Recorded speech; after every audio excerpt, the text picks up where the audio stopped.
right. Hey, Paul, how's it going? Hey, good, Brandon. Good to see you. Good to see you as well. I'm happy we get to sit down with a busy schedule. You just had that talk at the Biomed conference, which is really cool, and working on getting some footage out for people to check out some of your talk, which was really good and excellent. Yeah, that was really good. It's a slow disclosure process.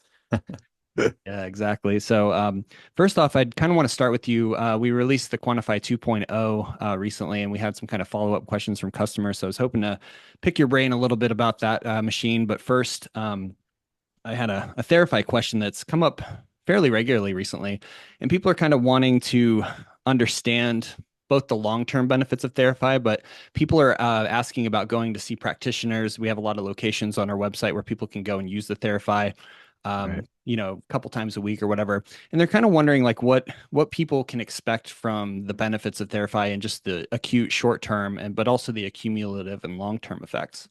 Right. Yeah. Yeah. Well, that's one thing we talk about with our longevity program is that it's more, let's just address the accumulative side of things first. That's part of the longevity program that we talk about.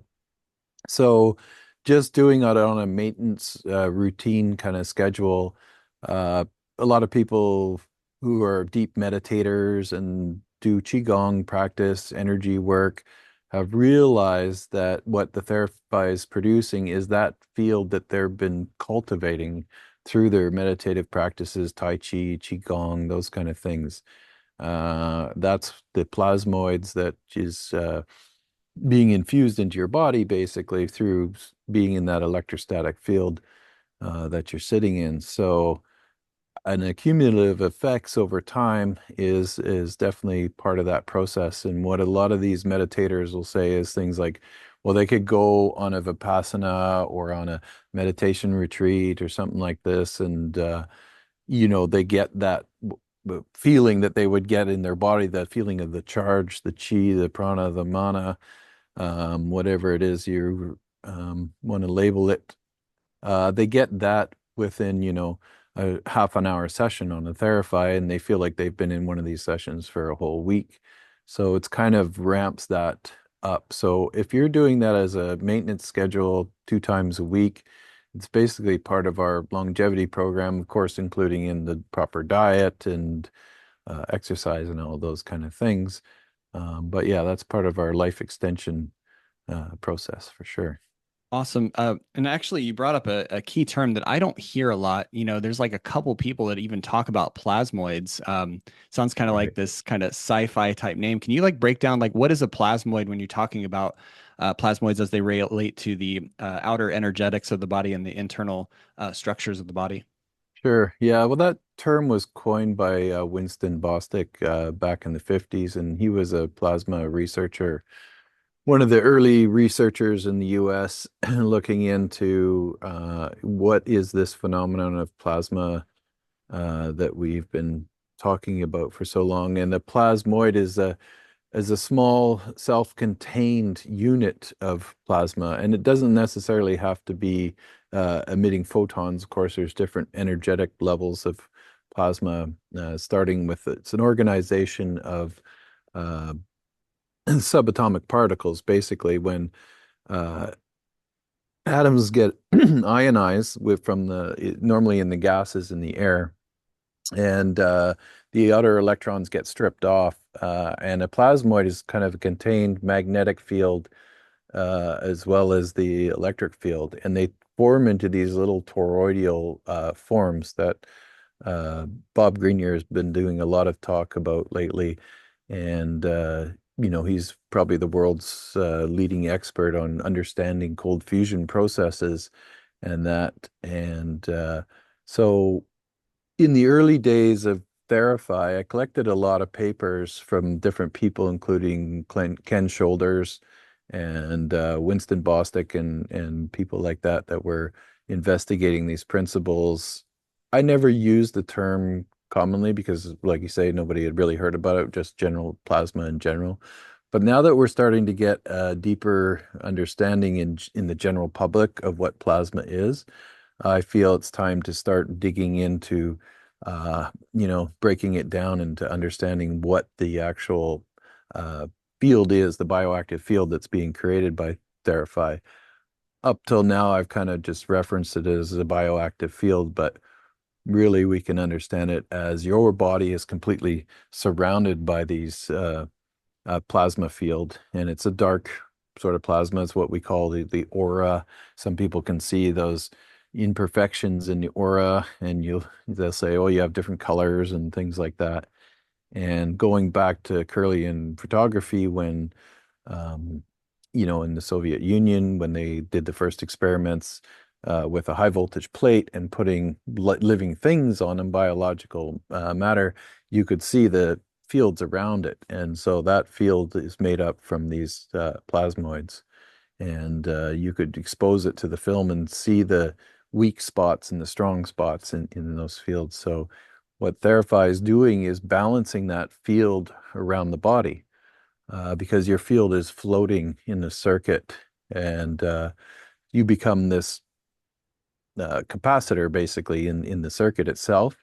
And because the body is sort of a non-linear medium, it allows the transference of all these different resonant frequencies to go through. So all the different densities and tissues will have their own particular resonance with them. And so that longitudinal wave that's being um, a wave of compression and rarefaction from the ether, from the plasma tubes at each end of the Therapy is creating plasmoids within your body, organized plasma structures, and around it. And that's the balancing effect that the tubes have on the body. Interesting. So basically, it's almost like these plasmoids have their own intelligence, and when you create this super coherent field, they kind of like fall into line. And could you say that? Because what I'm visualizing when you're explaining the idea of the plasmoids, especially when you're saying they exist out of the body as these toroidal structures, it's almost like these subtle organizing energy fields are almost like cells that are outside of our body. Like they have Yeah. their own like power plant, their own structure.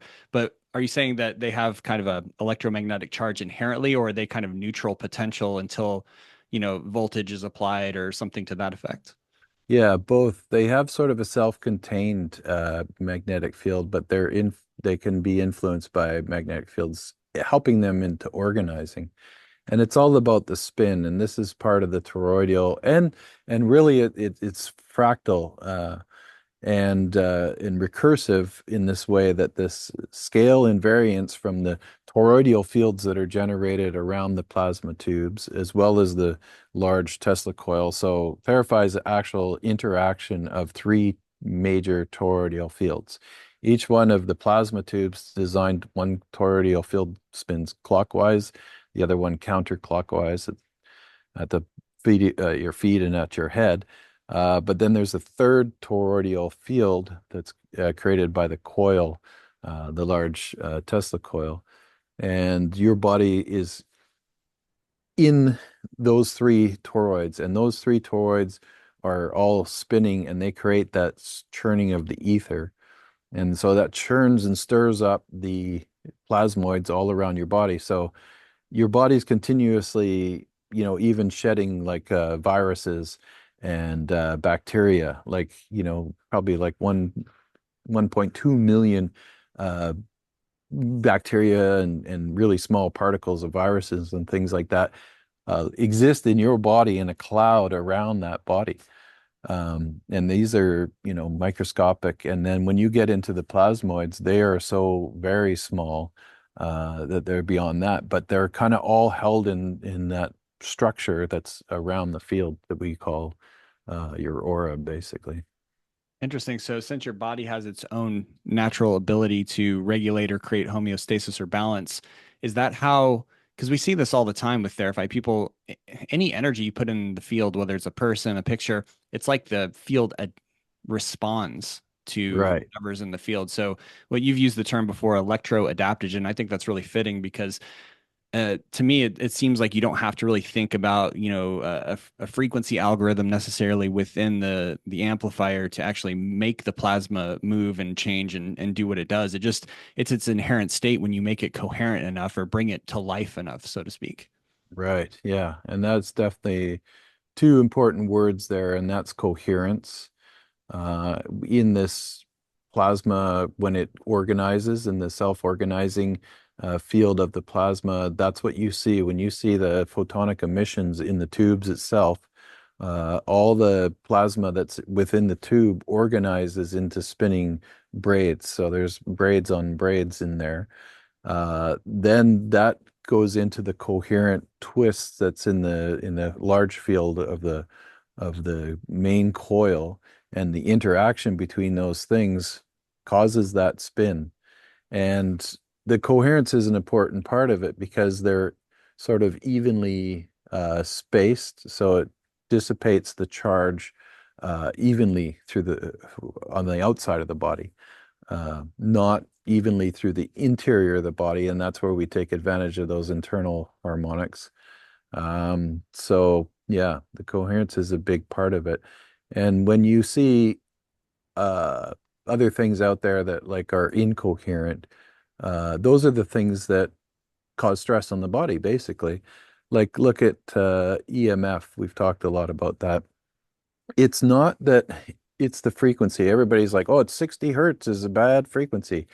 It's not a bad frequency. Or the carrier wave of 1.2 gigahertz on your modem or your cell phones and all these things is like, it's not that frequency. It's the incoherence in the data structure that's being sent through those. So when you plug, uh, you know, 5 laptops and a refrigerator and a couple other switching power supplies like a TV set into your house, all those things have harmonics in the switching power supplies, and those harmonics create noise on the line itself. So you've got a nice clean sine wave being delivered into your home at 60 hertz in America, 50 hertz in Europe.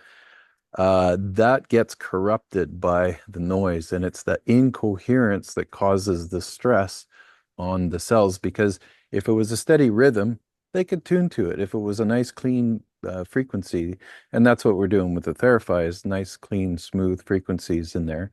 But when it's random, chaotic, and you have noise on the line, it's that interrupted, and it comes from a lot of digital stuff and switching power supplies, digital signals like in a computer.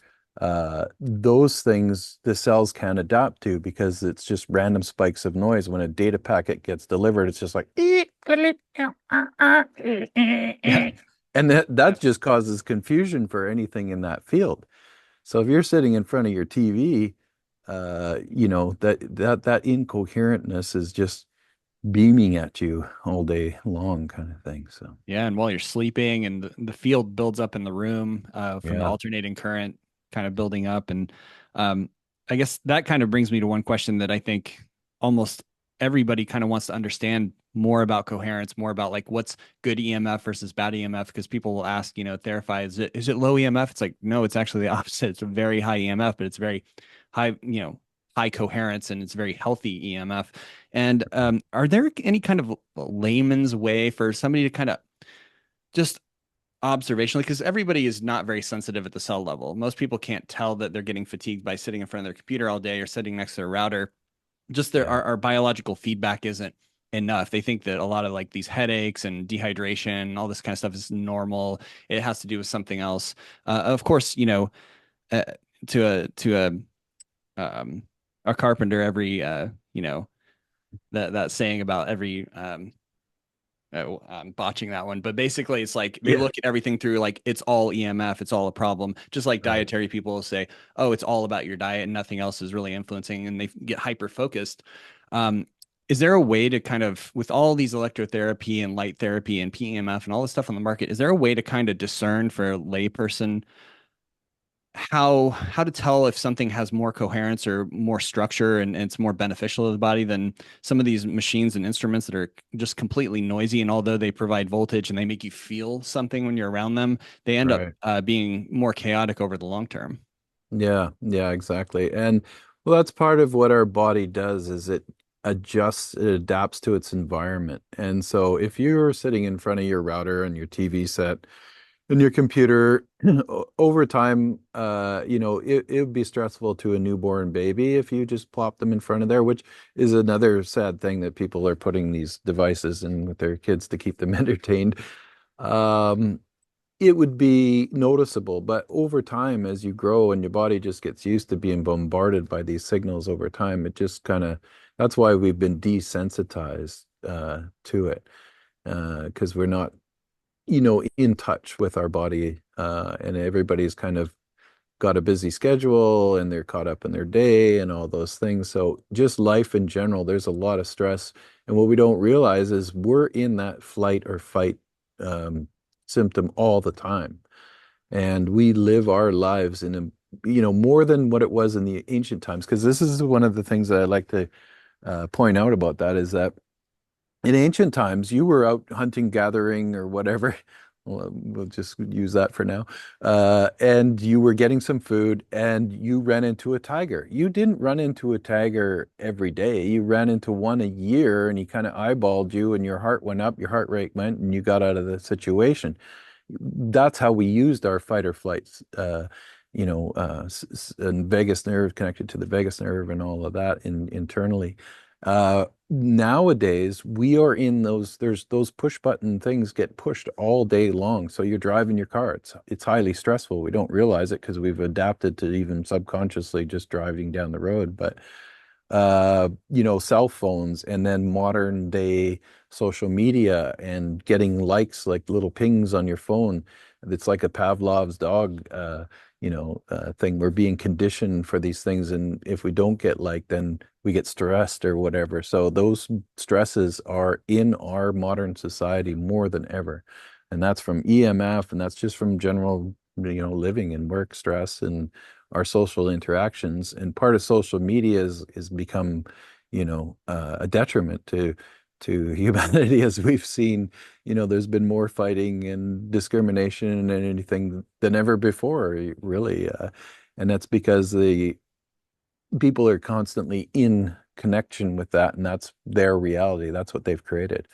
The monks in the old days went into monasteries in the hills just to get away from that thing because it happened in the villages all the time, just on, so and so, stole my fruit out of my garden or whatever.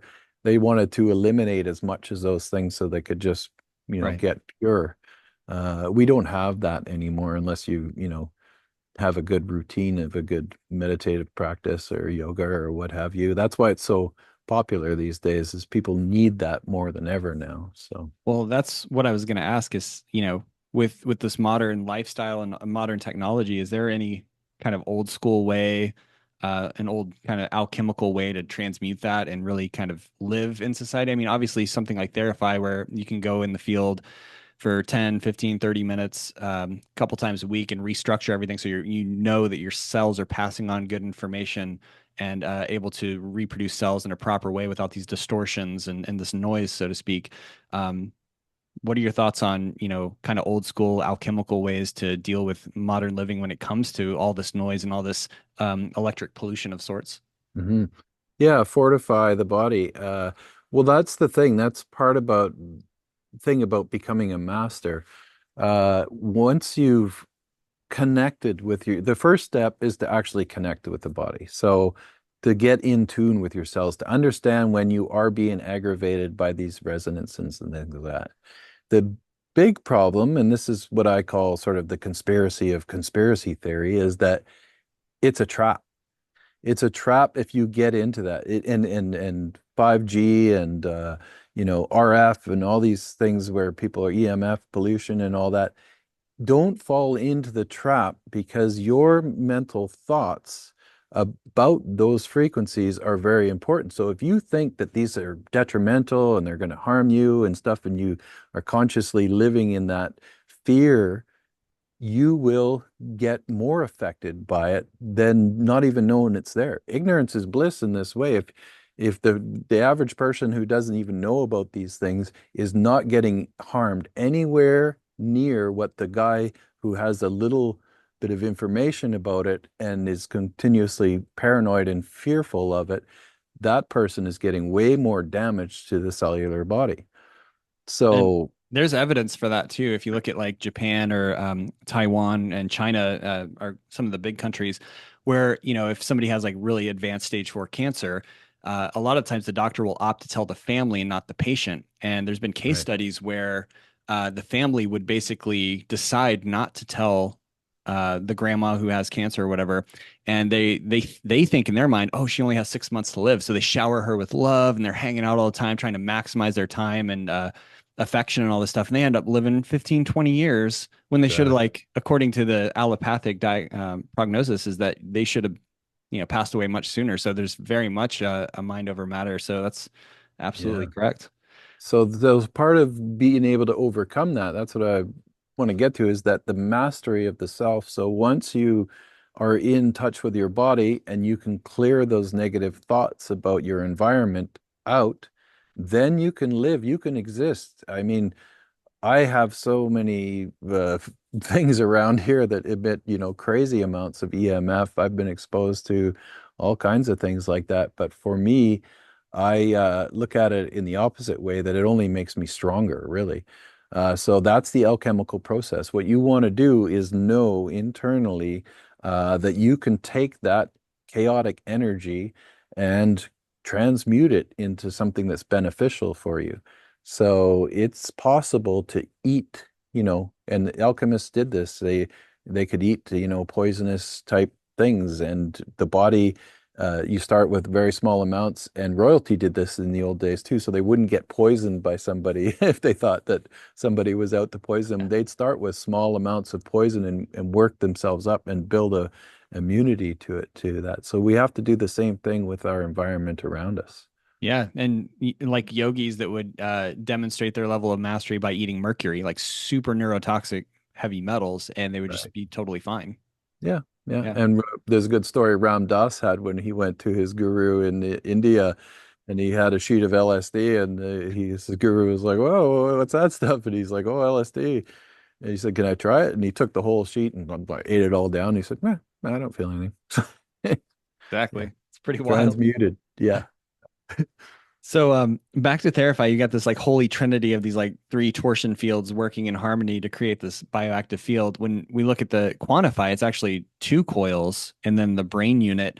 Um, One of the questions that I get, and I think it's an important one, is that minus the modulation, because we're using the brain to send, high fidelity recordings of tuning forks or crystal bowls or using a frequency generator. It's really much more modular in a sense than the Therapy is, because it's a fixed system. Um, can people use the coils and set them up in their house and basically just run it without the brain because of the way the coils are tuned, and just create a pure potential, scalar field essentially? And is that uh, not necessarily more useful? What's the use or difference as a tool compared to running or modulating the plasma with a pump wave or with any of the known frequencies? yeah. Well, that scalar component, like that's part of the thing about a Tesla coil. It has that resonance within it that generates that scalar potential. And when you look at a standard system with both the Quantify and the Therapy, they're both sort of floating systems. They're not tied to ground.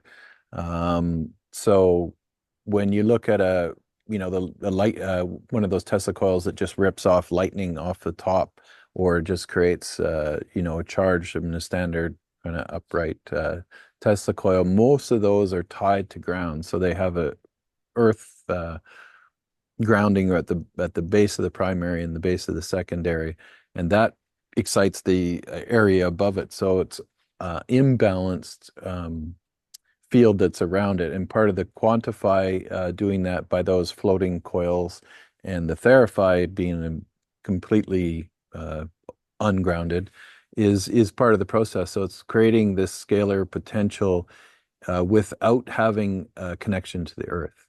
Now, if you wanted to transmit power, like Tesla wanted to do with the Wardenclyffe Tower, he was utilizing that earth ground. And there's something to the telluric currents and all the things that are in the ground, where Tesla, what he was primarily doing is using the Wardenclyffe Tower to bounce energy down into the ground, take the telluric currents that were in the ground to amplify that energy and bring it back up and transmit it out. Um, there's actually two camps in electromedicine, and It goes back to Likovsky and Odin, and there were different types of coils and Tesla, and they all had different ideas on how the grounding should be connected um, to their system. But with the Theraphi and the Quantaphi, it's a floating ground, and or it's a not grounded, so it's a floating system, and that's what Tesla leaned towards. That's why I've designed them based more on Tesla than some of these other grounded ones. If you think about it, going back to the plasmoids, if you're connected to the ground, you can create this high energy electrostatic field around your body that's beaming you with the plasmoids. They're going to get it sucked into your body, but then they're going to get dumped into the ground. So the idea with the Quantify and the Therapy is to keep that body suspended in the cloud without that connection to ground, to allow the body to be immersed in that field. Do you To, recommend physically going and grounding after a Therapy session, like walking around barefoot outside, or do you think holding that charge as long as you can is more beneficial than trying to ground out the excess? yeah, you want to hold that charge as long as you can. It would be more beneficial to ground first. So go out, do your barefoot in the wet, dewy grass before you go into the Therapy. Have a really good ground system. Then you've kind of drained out sort of the charges that are, which naturally happens in nature that gets dumped into the ground. Get rid of that sort of, call it negative energies, if you will. Then go in, get fully charged up, and avoid going straight to ground. Interesting. So what are your thoughts on the there's barefoot style shoe companies now that have like copper contacts and where you're literally, if you're out walking, you're constantly grounding. And obviously, Yeah. there's it shows like anti-inflammatory benefits, all this kind of stuff. But it also, based on what you're saying, it sounds like it could be depleting your a beneficial, potentially beneficial charge uh, on kind of an ongoing basis if you're walking around barefoot. Um, I was wondering if you can comment on that and kind of, Yeah. the evolution of shoes and wearing Sure. shoes. It's kind of gone backwards in some sense where, it's better than having high heels and the geometry of the body, but then it goes so Right. far to where, I think native people would want to insulate themselves, just like you insulate yourself from the ground from getting too cold at night when, you're doing primitive skills and you're putting a bunch of leaves together and you're trying to insulate yourself. It seems like almost Yeah. insulating yourself and keeping coherent energy longer in your body might be more beneficial than trying to constantly ground yourself. Yeah, it comes down to your environment. If you're out in nature and you've got those barefoot shoes on and you're connected to ground, that's great because you're only an antenna. Because you got to look at it this way: your body is an antenna. Your whole spinal column and your nervous system is a transmit and receive antenna. So it's designed and has been created by nature. And so all the cosmic rays and all the influence and everything. So as we existed on this planet without the modern technology of manipulating those waves, it was great. You're connected as an antenna. One side of the antenna goes to ground, and the other end is up in the air. So that's what your human body is. If you're out in nature and you're pulling in all this cosmic rays, the relic neutrinos, all these things that are just continuously coming through your body, emitted from the cosmos and nature, all the natural frequencies, and there's natural radiation, all those things. When you look at the noise floor on a spectrum analyzer, it's white noise. You're being bombarded all day long by the frequencies of the earth and the frequencies of nature. However, if you're in an apartment building in a big city next to a computer workstation, and you're being bombarded with cellular towers and all this stuff, and you're out walking around downtown Manhattan with your barefoot shoes on, you've increased that amount of all that other EMF to channel through you. So Wow. even though when you look at it, because some of these people, they'll show, oh, look, here's a meter that's connected to ground. And if I don't have my, ground connection, then you can see all this noise. But as soon as I have this ground connection, I'm not being affected by this noise. But it's actually the opposite is true. Now you are a direct More channel, conductive. you're a Yeah. direct antenna. So all that noise is coming now through you. So that's the difference. Just really depends on your environment. So it's similar to the grounding sheets when people are sleeping on that and plugging into their house versus being out in a tent and you're just like grounding out into the Yeah. outside. It would be a totally different experience Oh biologically and yeah. cellularly. Yeah. If I was ever in a situation where I had been diagnosed by one of these people with cancer or whatever, that would be my solution, my personal thing. What I would do is I would take my teepee, I would pack it up, and I would go into the hills and I would drink spring water and I'd sleep on the ground and I would eat from the forest and just spend time in nature like that. That would be my personal choice. If Yeah. that ever happened. Yeah. Awesome. So, if somebody's wanting to set up the Quantify in an office or a home and just want to condition the space for health and wellness, um, would you recommend just running the coils in the plasma, or is there certain types of music, certain things that you'd want to run through at consistency? Like if you only had to pick one or two, um, obviously you can do whatever you want. Any kind of music that you like, the feeling of that you want to put in the room, that's what's great because you can choose. You can put any frequency or whatever. But what is your Right. kind of understanding or go to as far as like if people just want one thing that's easy, they have it on their phone ready to go every time, they plug in the Yeah. quantify, would you just run coils or would you run a specific like type of music or frequency set?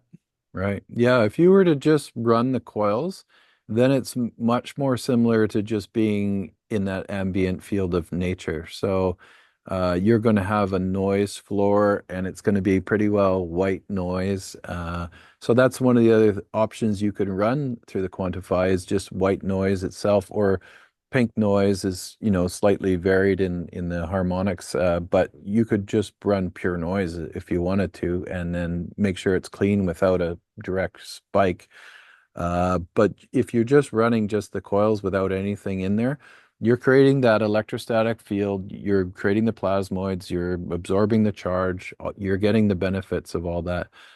Adding the frequencies onto it are just an added benefit. So, And yeah, then would you say that obviously if you're uh, running like a brown, pink, white noise through the quantify, that's going to be because a lot of people have these like sound generated like these sleep systems. It's just a right. speaker, they're just running Yeah, the frequencies and they're just going to sleep with it.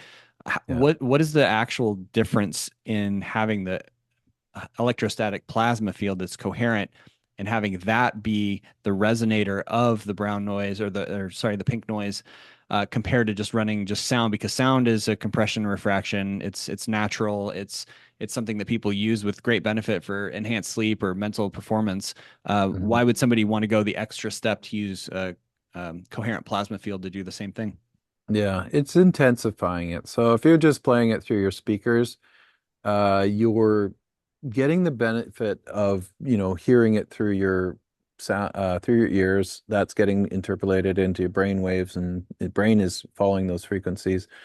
You're also feeling it, though, in a subtle way. Your body is being affected by those longitudinal waves that are, compressing your body. Especially if you're in a big dance hall and they got the bass pumping, then that's the whole point of that is putting that primal drive to give you energy to dance, right?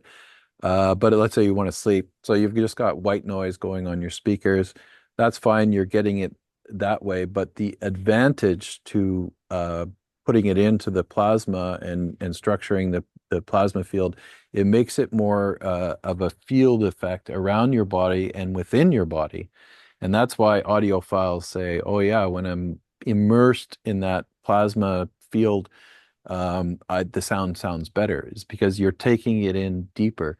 And this goes back to actually Patrick Flanagan and Lilly and their experiments with the dolphins, and when they came up with that sound where Flanagan came up with that device where you put the transducers on The your skin, neurophone? Yeah. the neurophone, and you could hear internally. That's the same kind of idea because that piezoelectric charge that's in those little electrodes that you're placing on your skin, it was putting those vibrations into your body. So that resonance was going throughout your body, and somehow inside of your head, you could, if you were really good, you could kind of tune into it. And people that are deaf, could hear because they could tune, they were really sensitive to those kind of vibrations. So I'm sure people with the hearing impaired, they probably know the traffic in the street better than somebody that can hear the traffic because they kind of feel the vibration and they have more of an intuitive sense because they would need to know it naturally. Or sorry, if they were blind, let's say, and they would be more tuned into their hearing, let's say something like that. Yeah. Yeah, so does that work in an analog way? For example, I'm a musician, and of course, I could mic all my drums and run it through a mixer and then run it into the Quantify brain. But just Yeah. playing the music within that field, does that have a similar effect to modulating signal? Maybe not as directly, but it moves the plasma while you're doing it in an analog way, let's say. Yeah, absolutely. That's what I've got the same setup here. Um, and yeah, obviously when you're drumming and you're in the field of the drum, you feel that when you're around that kit and you get that spatial recognition of where the drums are. So your body, muscle memory, everything goes intuitively to that. Well, can you imagine how much more it is if that's being, delivered through plasma right to the core of your body, makes you more coherent. And it would be an interesting test to do to see if, micro measure your timing and playing on the drums, and then do a practice session, and then do one practice session with the Quantify. Would you gain, microseconds of timing increase? That would be a really interesting experiment, but I bet you would. I'll have to try that. So if I was to set up coils around the drum kit, like one on each side, for example, what's the we're going to be making more tubes available so people can have more than just the standard two tubes that come with the device. What would be the advantage of having those kind of directional antennas, and how would you approach besides is there a way besides feel to approach, how you'd want to set those up if you're running like four tubes, six tubes, what have you? Yeah. It expands the field. Like if you look at a dipole antenna, it basically your main cable, coaxial cable, usually will come up and then split apart like this. So you can create a dipole with the tubes and point them at 180 degrees at a phase. But the beauty of the multiple tube system is you can bend those uh, angles and then shape that field. So if you were on the drums, two tubes is probably fine to point right at you. But if you wanted to spread out that field, you could take other tubes and put them and put it out. Let's say you wanted to play with other people around you, then you can project that field a little more into their space as well. That's So cool. that's the idea behind multiple tubes. Yeah. That's awesome. Um, so I guess the last question would be, how far, let's just say you're running it without the auxiliary cables. You can always buy longer auxiliary cables and stretch it across the room. What's the maximum effective distance between the coils to kind of achieve that room conditioning effect? Yeah. Well, it depends on how subtle you want to measure. Like if you are using a standard spectrum analyzer, it depends on how the amplification is in the receiver of the device. I mean, ultimately, signals can be captured very far away. It depends on the sensitivity of the instrument. But if your coils are, 20, 30 feet apart, that's going to create an envelope.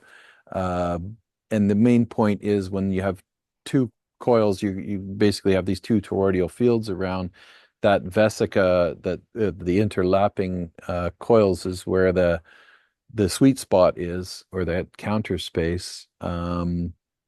So with the Therapy coils, you get a pretty good charge at about 15 feet away. So if your coils are 30 feet apart, you're going to get a pretty good charge. And that's why with the new Quantify 2.0, we have the capability now of making multiple coils because a lot of people want to run them in like a dance hall situation. So we could put probably 6 or 8 coils in a single room and then put up to 6 tubes on each one of those coils and really Wow. ramp it up. That Yeah. would be strong. Yeah. Yeah, yeah, So you're yeah. saying radially, like from the center Hmm. out about 15, 20 feet or Yeah. so. Yeah, so 30 feet in diameter, yeah. For most people, I mean, that would cover their largest room in their house if they're really trying to like have their big family room set up, or if they're having a party and Right. have people over. I mean, that would be a Yeah. pretty sizable field. Yeah, you could do your whole house. You could put one in each corner of your house if you wanted to. Cool. Awesome. So with the um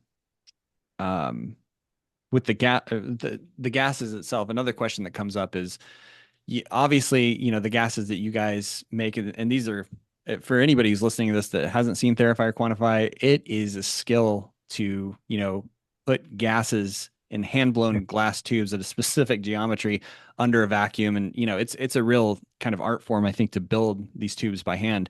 Yeah. But does the types, how, obviously it's a specific recipe to you. Like Oh yeah. you have a specific blend that you like that you find to be the most effective, and Right. everybody's got their recipe.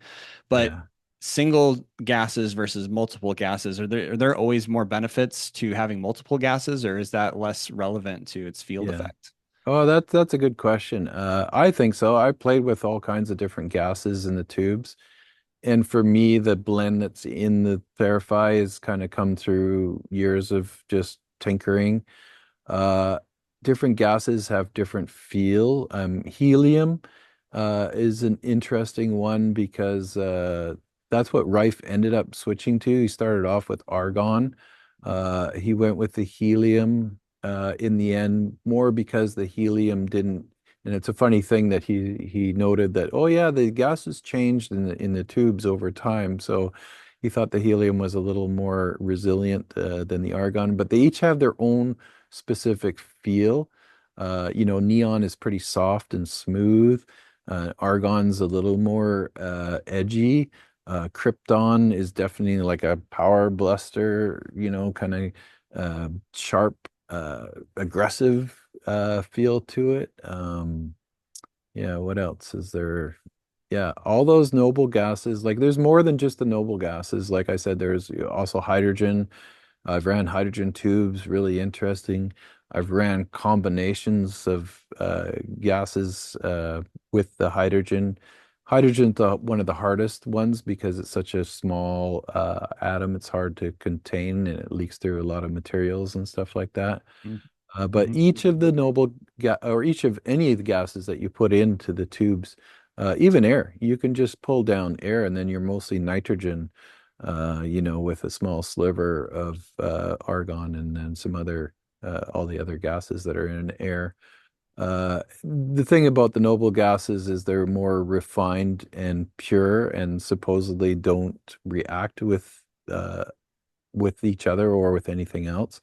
But interesting things happen inside of these tubes that are excited with radiant energy, and the gases become much more than noble, I guess you could say. Yeah, and isn't that where like in the old world school of thought, or the alchemy school of thought, is that it's noble for a reason. They call it noble. It's not just a Right. random name that they give to these gases. It's because there's specific qualities that you don't really find in other things in nature. That's right. So from an alchemical sense, all the elements on the periodic table are evolving and everything ultimately wants to become gold because that's what they considered was like the purest. But look at it more as a metaphor for just gold is uncorruptible. Like you can have a ship, a Spaniard galleon that sunk to the bottom of the ocean years ago, and they'll go down, they'll find all the silver coins and everything are all corroded and melted together, and they're all one big chunk. But the gold coins are all still fine. They're all individual. You can still read the stamp and the imprint on them, but all the other metals get corrupted. So the nobleness of the gases and the noble gases at the far right of the periodic table is that they're uncorruptible. Um, yeah. Sure could use more of that in this day and age, right? Yeah, exactly. And that's the purity. That's that alchemical principle of turning lead into gold. It's also a metaphor of, like I was talking about earlier, how do you become the master of yourself so you're not being affected by EMFs or even noise or these kind of things. It's to fortify your body to take it from something that can be easily manipulated. This goes mentally, with watching things on TV and being programmed and advertising and all these things. So you can't be corrupted mentally, spiritually, or physically. All these things were aspects of alchemy that the alchemists were working on in the laboratory. So it wasn't just physical chemical processes that they were doing in beakers and test tubes and things like that. At the same time, they were doing internal processes to fortify the body.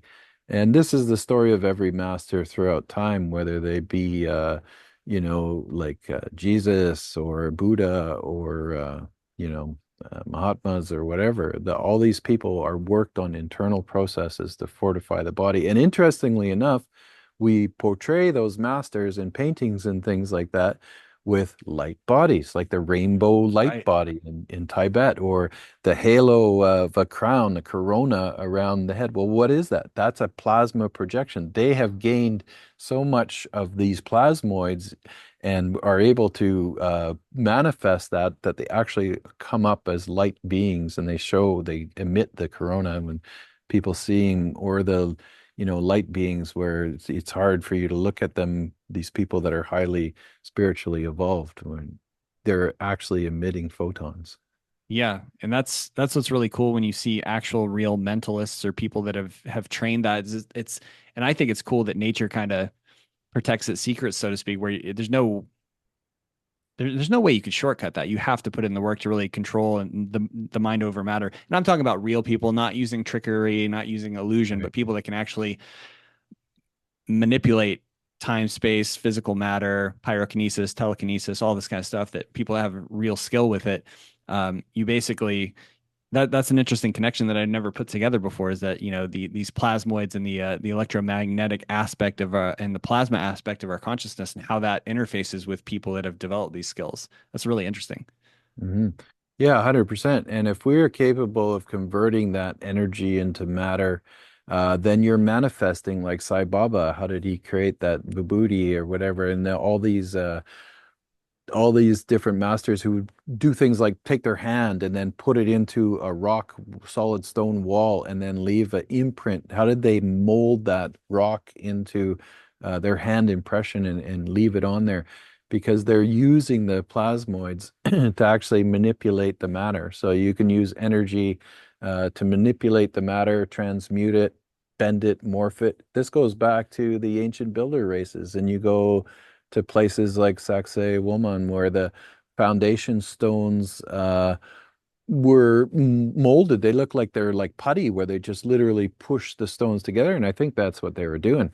They were using that plasmoid type energy infusing into the stone, where it become sort of a Hutchinson effect, where matter started to be in a loose form. It wasn't as densely physical, and those stones got put into place and made those seams perfect in between them. Yeah, you And can't even so, put a piece of paper between them. It's yeah. crazy. Yeah. So, yeah, and that's another thing, the Hutchinson effect. Same thing. John Hutchison was taking metal and putting it in these kind of highly active fields, and being able to turn that metal into jelly and take like a bread knife and teleport it, basically push it right into a block of aluminum, and then turn off all his crazy gear, and then it'd go back to a solid piece, and they cut that piece of metal in half, and you can see that the steel bread knife's Wow. embedded in aluminum. And Wow. iron and aluminum don't mix, so yeah. That's Very wild. interesting. So how do Yeah, we not have free energy at this point with all these different advancements and right. understandings and skills that humans have developed over time? Uh, Yeah. that's a whole nother conversation. Maybe we'll do a free energy Yeah, we conversation have to sometime. do that. Yeah, because the reason why we don't have it is because that's been suppressed and taken out of all our textbooks, and we're told, oh, that's just crazy talk and that doesn't really exist. And just like they shun the alchemists, and anybody who wanted to get on these kind of paths to understand nature, those have been suppressed and kept secret for, because secrets give you power and control over other people. Yeah, That's unfortunately, what that is seems to what be it's the come down case. to.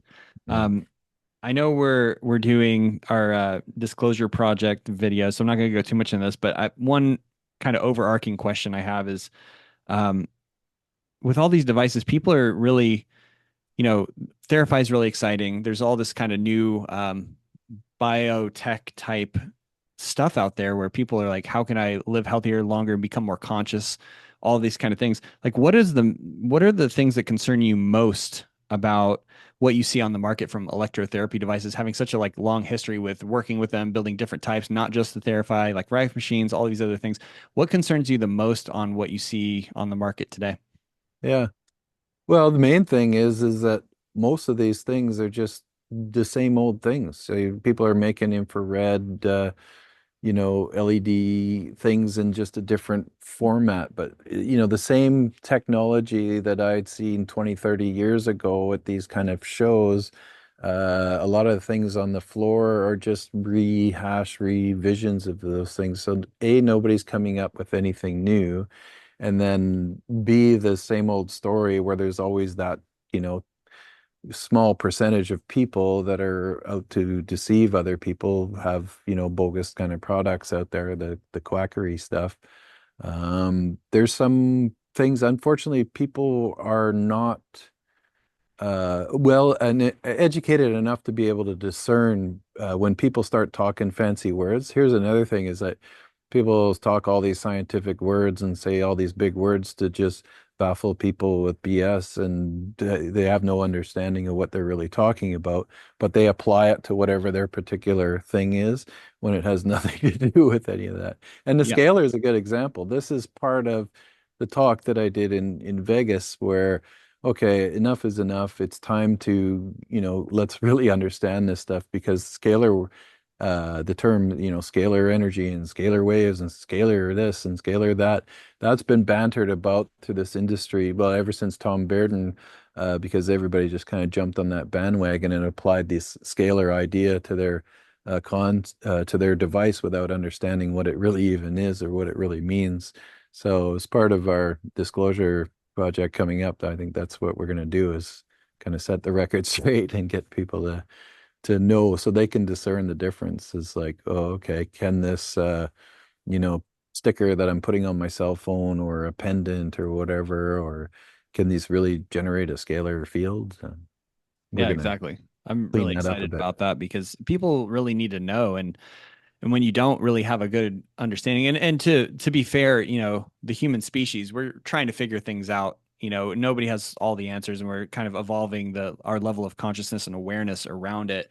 But at the same time, it has, just like on the light side, we're trying to bring awareness and help people grow and evolve and all this kind of stuff. And there's people out there that take advantage of that and have these kind of snake oil type products, and it's unfortunate. But I think I'm really excited to really dive deep and really help people understand that because I want to understand it better. As you know, Hmm. I certainly don't have everything figured out, but I've always appreciated your knowledge base and all the history you bring. Like that's one thing about your Vegas talk that I was just like, it's just mind blowing. And I've seen it before. I mean, we have a video of you in the UK on our website and everything, but that lineage is really important. Is like where did the information come from and how was it kind of manipulated over time for disinformation, but also there's real stuff in there and you can't fully disinform people unless you have some element or aspect of truth. So, Yeah.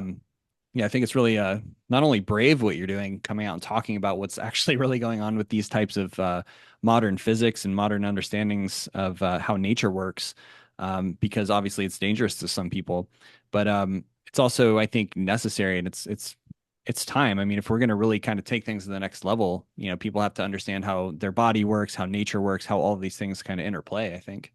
Yeah. Yeah, absolutely. And I'm in the same camp too. I haven't said it in a while, but I used to say at the beginning of all my talks, don't believe a word I say, because this is just, me putting it together for myself. So when the thing that is important is when you go through life, you kind of gain knowledge. If there's something that doesn't quite resonate with you, to never just fully dismiss it and throw it away. Just put it on the shelf till the day comes when you can understand it. And then don't just do the opposite and say, and this is what happens to a lot of inventors, they get hooked on their particular thing that they're interested in, and nothing can wave them off of it because their belief system's so strong that they believe in that particular thing is doing it in such a way. And that happens in science.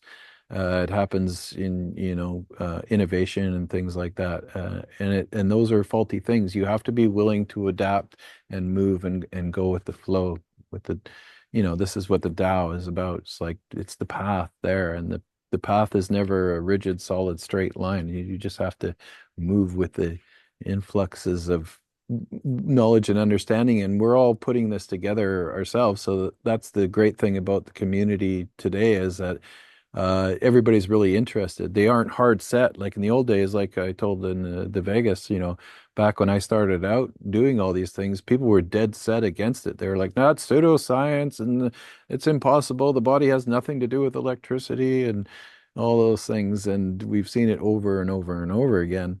And the most important thing is to be able to move through life gaining understanding so you can be a better person and interact better with everybody else without conflict. So Yeah, and I appreciate you moving the lineage forward because when you look at back in the day from James Clerk Maxwell's equations and then Oliver Heaviside coming in saying, hey, we need to simplify all this kind of stuff because we only care about vectors. And he came out with, I think you said there were like four different equations.